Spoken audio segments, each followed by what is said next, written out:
and she's an inside dog, and if you're going to have a dog, there are some real benefits to having that dog in the house with you. From my perspective, chief among them is that they really do become a part of the family when they're in the house with you. You're able to interact with them more. You talk to them more. You pet them more. You play with them more. You do everything so much more when you don't have to actually go outside to be able to interact with them. So that comes as a real benefit. But the biggest challenge from my perspective, if you're going to have a dog that stays inside, is that you've got to take them outside. They've got to go to the bathroom outside. And in the scheme of things, that's not that big of a deal on like a sunny day in May. It's different when it's 38 degrees and raining outside, right? And some of you, like over the other week when we had the snowstorm, sleet, all this mess, that was a colossal pain. And if those of you who have indoor pets or a dog that's inside, you know the frustration, because you take that animal outside and then they have to sniff the entire yard, don't they? And like, what's the matter with you? Let's get back in the house. Anyway, so there's not only that challenge, but for us having not simply an inside dog, but a little white dog, it becomes more of a challenge. And by that, what I mean is this. Let's say that it has rained 2 days ago. And if it has rained 2 days ago, I'm operating under the premise that the yard has essentially dried out by this point. And we have a fenced-in backyard. And on sunny days, what I want to be able to do is to just let Flower Pot out in the yard, let her run around for a little while, do her business, to have some time outside, and then we'll let her back inside. And too many times, we'll send her out clean on those days that I assume that everything is dry. And then a few minutes later, she comes back to the back door, and I look at her and I'm like, why are you wearing brown boots? And so she's got mud all over her paws. Her whole underbelly is wet. She's gotten into a pile of leaves or something, and she's just gotten nasty. And it's frustrating because I think to myself, if I could just keep her inside, she wouldn't get messed up. If I could just keep her inside all the time, she would not get messed up. There is to that thought, I believe, a parallel, which is this. If we, not simply as people, but in particular as followers of Christ, could just stay inside in our own little world, not interacting with others, we wouldn't get messed up so much, would we? If we all, as followers of Christ, just kind of operated as a hermit and had little to no interaction with anybody else, we would not so often get messed up. It's when we leave the house and we get into the office, when we get to the school, or we get to the church, when we start getting in and around other people and are experiencing relationships, that things kind of get messy, don't they? It's in relationship and conversation with others that so many times we get messed up. And of necessity, we don't have the ability and we don't have the luxury just to operate like a hermit. Life requires us to interact with others. And too many times in doing so, we just get messed up. A particular area of concern and a particular challenge for us is that within the confines of relationships, sometimes we have to have some painful conversations, don't we? Sometimes there is a wrong that has occurred that we've got to address, and things may be going well until that moment, and then we begin to address that concern, to address that wrong, and all of a sudden we start looking like Flower Pot and we've got muddy boots. All of a sudden we get messed up because we don't know how to deal with confrontation. We are and have been for the past number of weeks working our way through the life of the Old Testament prophet Samuel in a series that I've called Consistent, because Samuel really stands for us as an example of what, not perfection, but consistently walking with and consistently living in such a way that you please the Lord. He shows us what that looks like. He shows us what it looks like even when you're in relationship with other people and you have to have painful, even confrontational conversations. He did it right. What can we learn from him? Look with me in your Bibles today to 1 Samuel chapter 13. 1 Samuel chapter 13. And I hope you'll keep your Bibles open to that chapter, because we're just going to kind of walk through the first 15 verses. 1 Samuel chapter 13. When you get there, just let's set the stage and understand what's going on here. First of all, we're told in verse 1 that the timing of events here. We're in the second year of Saul's reign. In verse 2, we're told that Saul selects 3,000 men of Israel. So 3,000 guys these are soldiers. And what he is seeking to do is to launch a surprise attack against a Philistine garrison or a Philistine outpost. And he, along with his son Jonathan, they're able to successfully plan and implement this surprise attack. And it's a humiliating defeat for the Philistines. They lose this garrison, they lose these soldiers, they lose this outpost, and they are furious about this. They are ticked off, and they're not going to take this lying down. And so the Philistines decide, we're going to respond to this affront, to this attack against us with overwhelming force.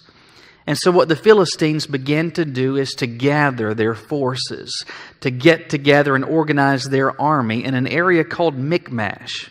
Isn't that a great name for a town? Where are you from? Michmash.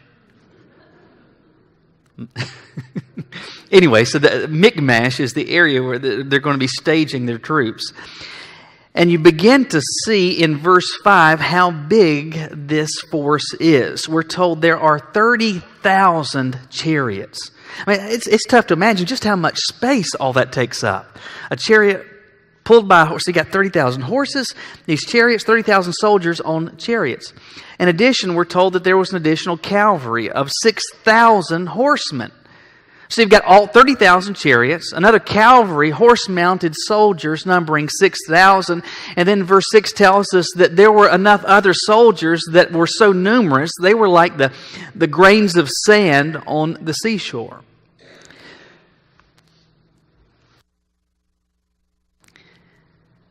It takes a while to get together all of those people, to amass all of those forces. And so they are staging and planning and preparing their attack in this area of Michmash. This is not far from where the Israelites are, and they become aware of what's going on. And word begins to spread throughout the Israelites as to how big this enemy army is. And people get scared. In fact, the chapter tells us that people begin to run and hide, some in caves or pits, behind rocks, behind trees and bushes. They are scared to death. And not simply are the people in general aware of this, but Saul, their king, is aware of this. And he's also mindful of this fact. They're not just getting together to have a camp out. They're staging these forces because they're in an imminent fashion going to launch a surprise attack against us. We don't know where it's going to come from. We don't know when exactly it's going to occur, but we do know it's going to be soon. With that in mind, Saul correctly notes, we better do something before they act. We should have the element of surprise on our side. We should attack them first so that then we can fight at our time, on our terms, according to our plan. And so, being mindful of that, we get down to verse 8. And we're told there that Saul waited 7 days according to the time set by Samuel. You say, well, what does that mean? Well, if you go back to chapter 10, verse 8, Samuel is speaking for the Lord, and he gives Saul some very specific instructions. He told him to go to Gilgal and wait there for 7 days. Once he got there, after 7 days had passed, Samuel would come, and he would offer sacrifices and offerings to the Lord, so that then things would be right between the people and God, and then they could fight the Philistines. God had been very clear about this. So we're told that Saul waited 3 days, 4 days, 5 days, 6 days passed, and Samuel has not shown up. He knows before we go into battle that these sacrifices, these offerings have to be given to God so that they might be the recipients of God's blessings, that He might give them victory. But Samuel has not shown up. The 7th day comes. Saul gets up in the morning. He looks around and I don't see him. I've waited 7 days. We're on the 7th day. I guess he's not going to come after all. And so Saul at that point begins and takes matters into his own hands, and he offers the sacrifice. He offers the offering. Verse 10 says, it happened as soon as he had finished presenting the burnt offering.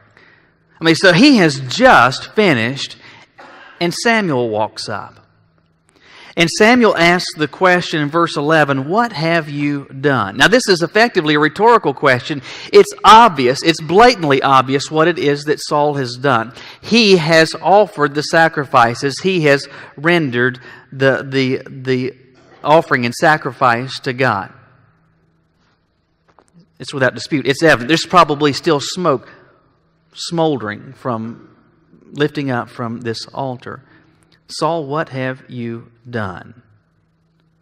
What Saul had done was to take matters into his own hands. What Saul had done was to blatantly pay no attention to what the Lord had said through his prophet. Decided, I don't have to wait. I don't have to do this. I can do these things myself. And Samuel says to him, "You have not kept the commandment of the Lord your God." And then he says, "For now the Lord would have established," this is verse 13, "the Lord would have established your kingdom over Israel forever." He asks Saul, "Hey, what have you done?" Saul gives this rambling response. In verse 12, he says, "Finally I got to the point I felt compelled to do this." And Samuel says to him, "You have really, really acted foolishly. You've disobeyed the voice and the clear commandment of God. And God had planned that there was going to be a royal lineage coming from you." This meant that Saul would be succeeded by his son, and his son, and his son in perpetuity. That there would be a royal dynasty coming from Saul. And Samuel says, because of this, that will not happen. That will not happen. In fact, what God is going to do is to now choose someone that is after His own heart to succeed you. The buck is going to stop with you. Your son and your grandson, they will never ever serve as king over Israel. Verse 15, then we're told Samuel arose and he went from there, from Gilgal to Gibeah. So, okay, Michael, that's nice. That's really nice. I don't really remember this story. It's not necessarily one of those high water marks in the Old Testament. So it's kind of nice to know this. I'd forgotten about that, or maybe I've never heard that before in the first place. However, I do kind of wonder, what does this have to do with me and my relationships with other people? What does this have to do with me avoiding getting messed up in relationships? Well, understand and think broad picture, big picture, what's going on here. Samuel has a relationship with Saul, and what is he doing? He is confronting him. He is confronting a wrong, a sin that has occurred. And it's not simply that he does so, but he does so as someone that is for us a glaring example of what a consistent follower of God looks like. He does this and does this well. And so from him, we can glean some examples or glean some truths that'll help me and help you when you and I have to have those types of conversations. You ever had to confront a wrong that someone else had done? Sure you had. If you've lived long enough, you probably had to do this a lot of times. You ever mess it up? In all likelihood, you have. Well, maybe we can learn something from Samuel. Based on what we see here, there's a few truths, a few principles I think that we should keep in mind that we see, I believe, clearly from Samuel's example. And here is the first one. Don't go looking for problems. Don't go looking for problems. This is pretty simple, but I don't want you to miss this. Samuel is confronting Saul in this passage. But here's the question. It's not merely that he is confronting him over this unlawful sacrifice. How did Samuel become aware of this? Did he go looking for this? Did he conduct an investigation? Was there some type of inquisition that he undertook to find out what Saul had done? No. He just kind of stumbled into this. He just shows up and there's still smoke coming from the altar. He knows it's abundantly evident what has happened.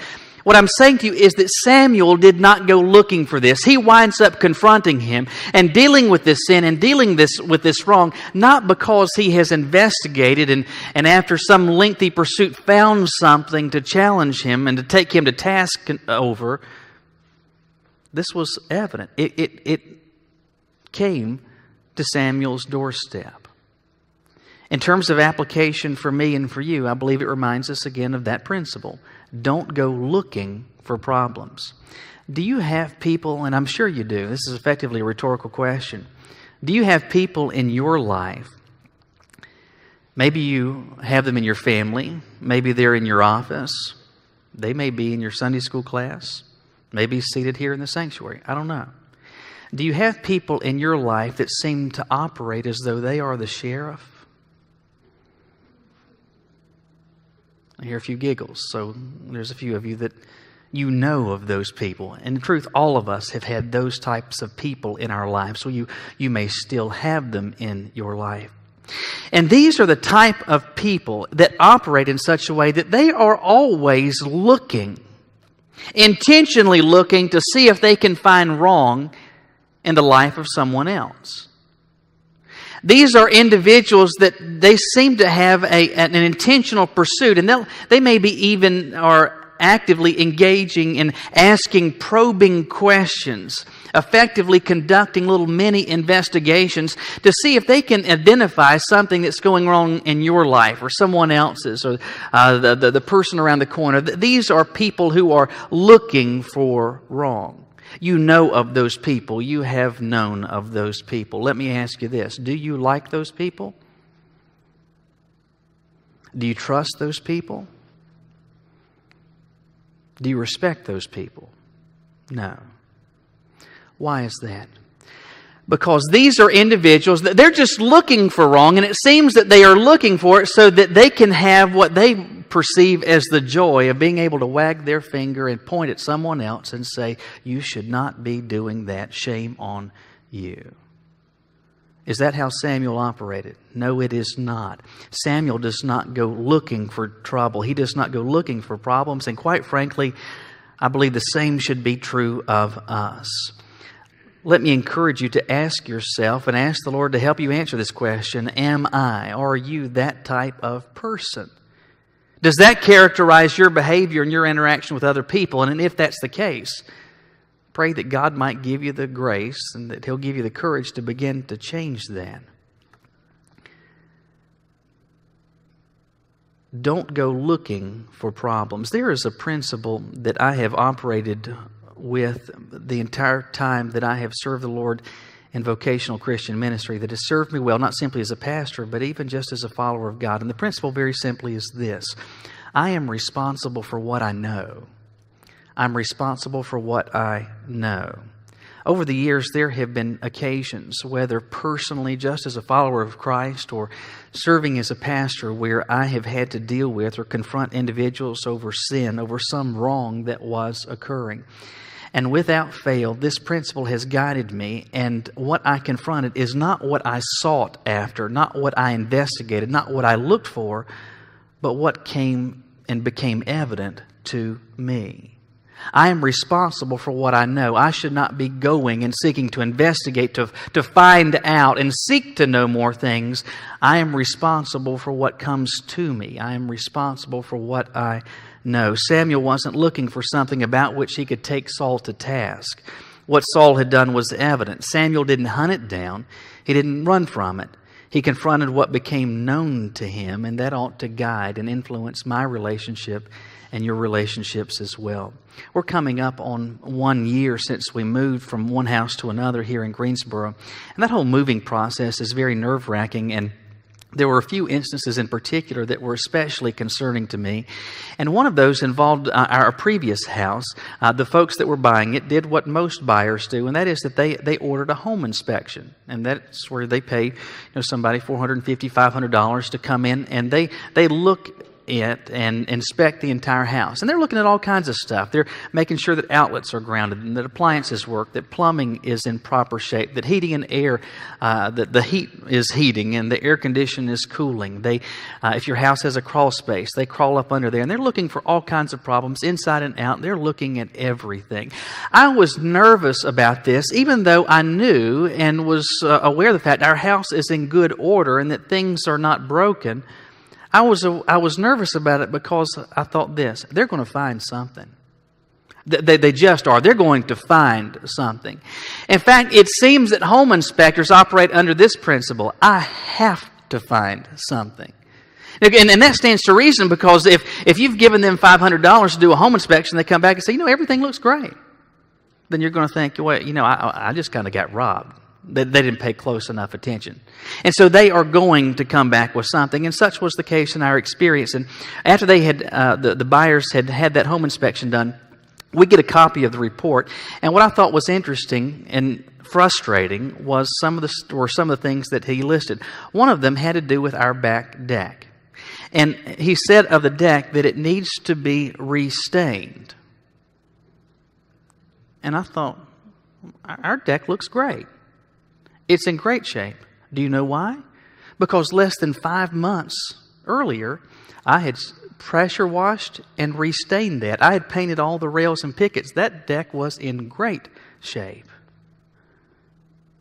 What are you talking about? You're just trying to come up with something. And here's the deal. When you are trying to come up with something, you will. And quite frankly, sometimes and many times you'll come up with things that are not even problems after all. Samuel dealt with and he confronted Saul over what came to him. He didn't go looking for trouble. He didn't go looking for problems. This came to him.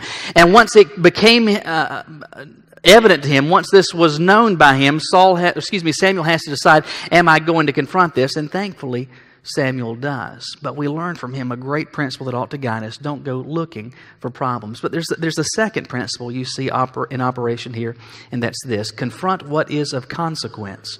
Confront what is of consequence. Samuel asks this question of Saul, what have you done? Saul gives this long, rambling response, and he talks about how big the army was, how demoralized and fearful the people were, and finally he concludes by saying, I just felt compelled to do this. In response to that, notice Samuel's response in verse 13. He says, you've done foolishly, and then he says, you have not kept the commandment of the Lord your God, which he commanded you. When push comes to shove, all the rest of this stuff, Saul, is just smoke and mirrors. What we're dealing with is that God said to do this way, and you decided, I'm not going to.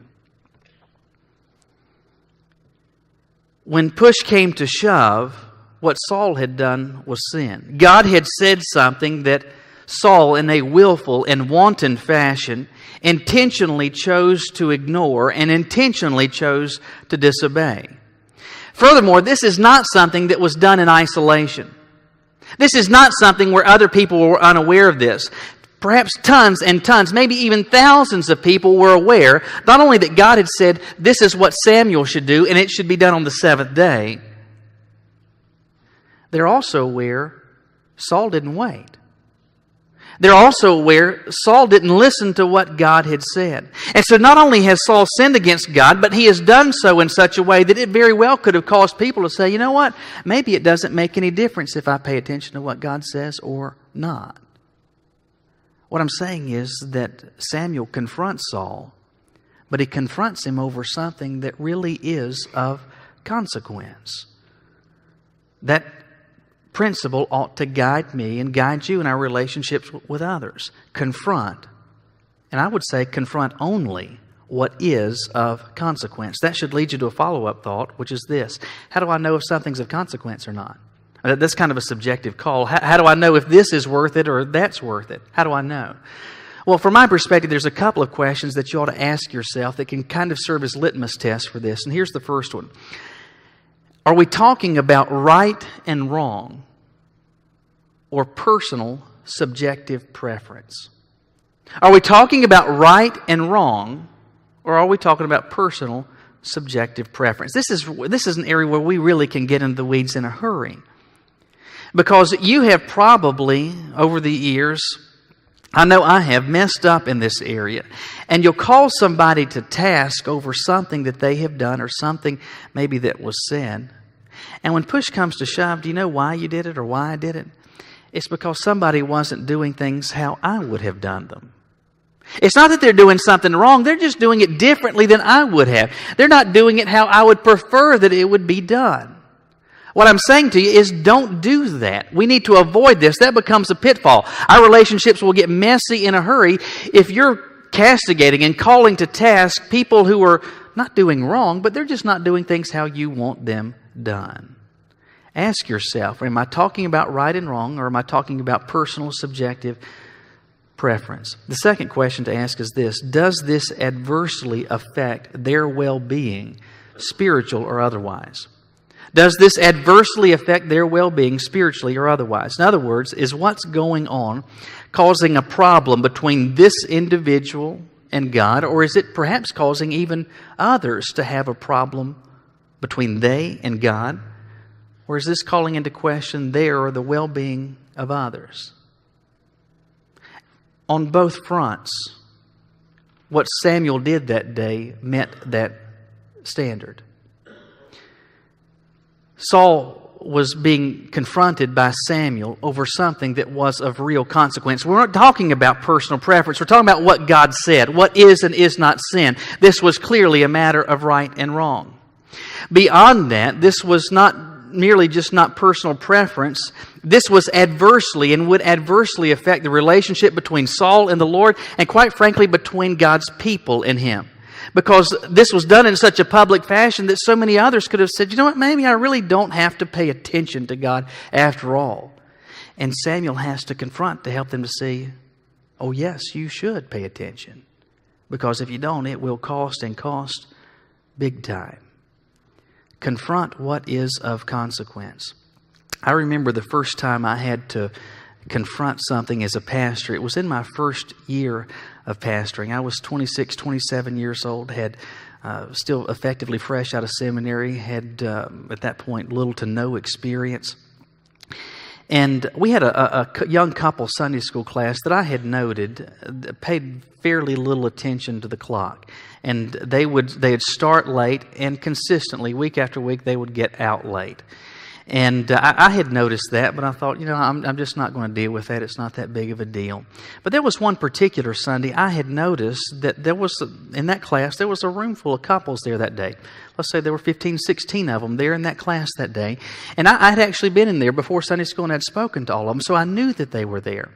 Well, 11 o'clock, our worship service begins, and it's 5 after 11, it's 10 after 11. I noticed that not a single person from that Sunday school class is in the worship service. I thought, that's strange. I know that they were here. Did they all leave? I mean, they don't know. Is this sermon really that bad? They haven't even heard it yet. Did they all leave? And so the congregation was singing, and so I motioned for one of the deacons to come over. His name was Sam, and I said, Sam, would you mind going over to that Sunday school class, and that class is still meeting? Would you tell them to dismiss, that the worship service has begun? Long story short, Sam goes over. The class is still meeting well after 11. The service has already begun, and shares with them, conveys with them my message, and they dismiss. And I guess most of them at that point came to the worship service, but they were ticked. They were really ticked. In particular, the couple that taught that class was a husband and wife. The wife especially was really angry with me.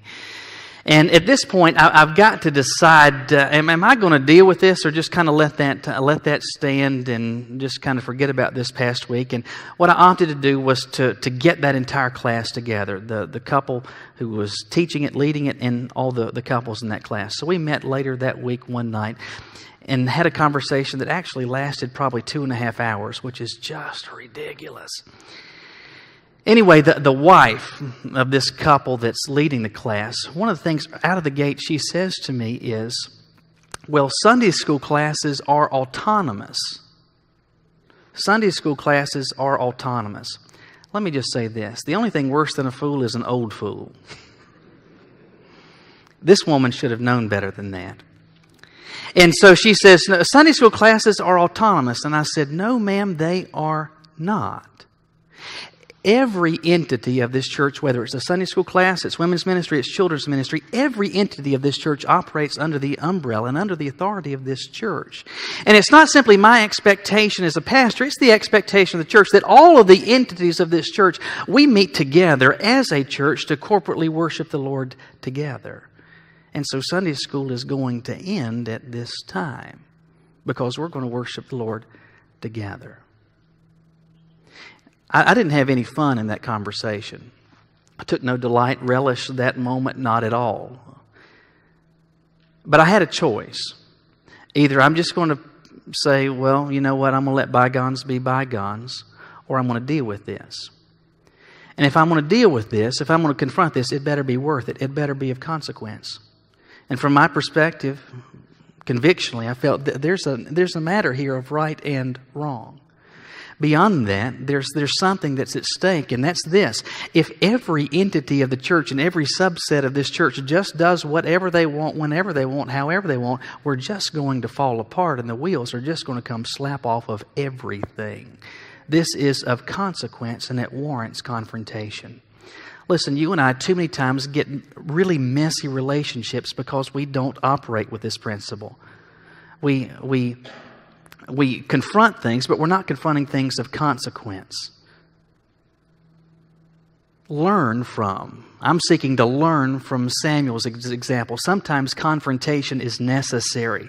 Sometimes, quite frankly, as a consistent follower of Christ, it is required, but it's going to be required when it really matters, when you're dealing with something of consequence. But there's a final principle, which is this. Intentionally avoid resizing. Intentionally avoid resizing.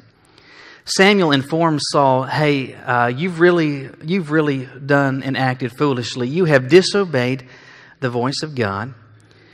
You've disobeyed the commandment of God. And because of this, there's going to be consequences. Neither your son nor any who follow you are going to serve as the king of Israel. God wanted it to be different. He had planned for it to be different. But because you've done this, well, you've missed the boat. So he has confronted, as verse 14 ends, he's confronted Saul. Notice how verse 15 begins. Then Samuel arose and went from Gilgal to Gibeah. So he's confronted Saul, but then what does he do? He then goes about his business. He has said what needed to be said. He said that in a way that it should have been communicated, and then he goes about his business.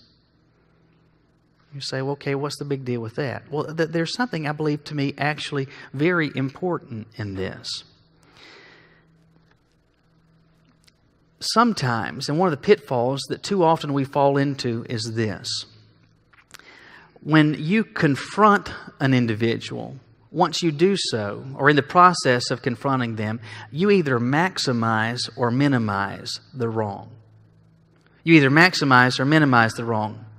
When you maximize it, it's as if you're seeking to rub salt into the wound. It's not simply enough for you to point it out and to confront the wrong that has occurred. It's that you have to then kind of pile on and just mount up just how egregious this was, how disappointing this was, how horrible this was, how terrible, how bad, how altogether terrible this was. Maximizing as though you're working for dramatic effect. Understand that if you operate in such a fashion, it suggests that you want to be punitive rather than restorative. That you have as a greater goal making them feel bad, beating them down, rather than trying to get them on the right path. Don't maximize. But on the flip side, the opposite of what we can too often do is that in the course of confrontation, we can share with an individual what it is that they have done that is wrong, and they may be, after hearing that, beleaguered, saddened, just woeful in their spirit because of what they've heard you say. And then you see that, and so you begin to say things like this. Well, you know, it's not that big of a deal. It's okay. It's okay. Well, you know what? Let's just forget we've had this conversation. I promise you. Just, go about your business. You just do your thing, and I am so sorry that I did this. Wish that I hadn't done that. It's okay. Everything's going to be okay. It's not that big of a deal. But look at Samuel's example. He does not linger on and harp on Saul's sin to make it worse, nor does he back down and dismiss what clearly was wrong. He says what needs to be said. He makes it neither smaller or larger than it actually was. He says it, and then he goes about his business. For those of you who are still actively engaged in parenting, this comes as, I believe, very important counsel. And that is this. When your kids do wrong and you have to hold them to account, it's very easy to fall into one of these two traps. you can be so angry and so frustrated over what it is that they have done that you really beat them down with your words. And that you harangue them, and how disappointed you are, how furious you are, how awful it is what they have done. And it's not simply that you are seeking to break their will, but you cross the line and very much are seeking to break their spirit. Do not do that. That's a terrible trap. But you can also fall into the opposite side of the spectrum. That is that you as a parent can confront your child over some wrong that has been done, and all of a sudden the crocodile tears begin to well up. So sorry.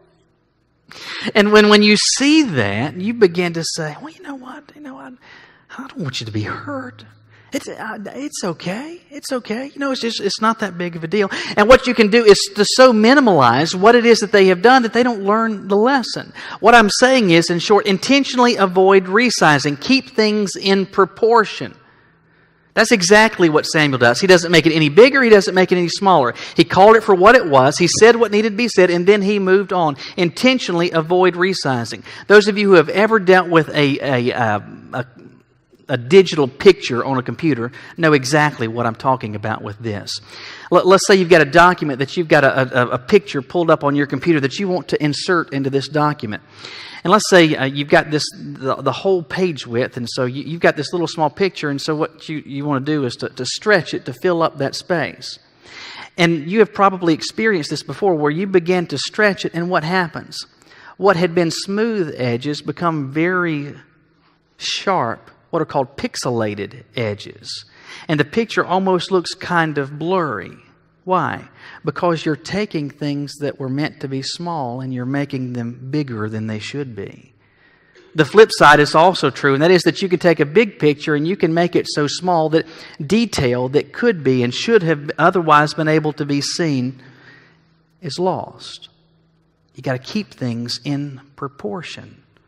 Again, what I'm saying is intentionally avoid resizing. The truth is this. I wish that it was not necessary for God to include passages of Scripture like this. I wish it was completely unnecessary and a trivial thing for God to give us an example like this in somebody like Samuel's life. But it is necessary because relationships are opportunities for us to get messy. Having to confront wrong that an individual has done either to us or before the Lord, that becomes necessary. And we can really, in the process, mess things up, or we can pay attention to a consistent follower of God, and we can do this, and we can do this right. You got to leave the house. You got to interact. Unfortunately, over time, you've got to confront. The question is, am I, are you, will we do this His way? Pray with me. Lord, it's not simply just true that we wrong You, that we sin against You. All too many times, Lord, we wrong and we sin against others. And it's not that we don't love or care for people, but we just do, and others do, regretful and dumb and foolish things. And sometimes, Lord, in the course of living and relating to others, it just becomes necessary that we've got to confront wrong. We've got to have some painful conversations. Lord, I'm sure there's probably more than a few of us here today who say, yeah, we've done that in the past, and yeah, I didn't do it Samuel's way. Things got really bad. Things are still bad.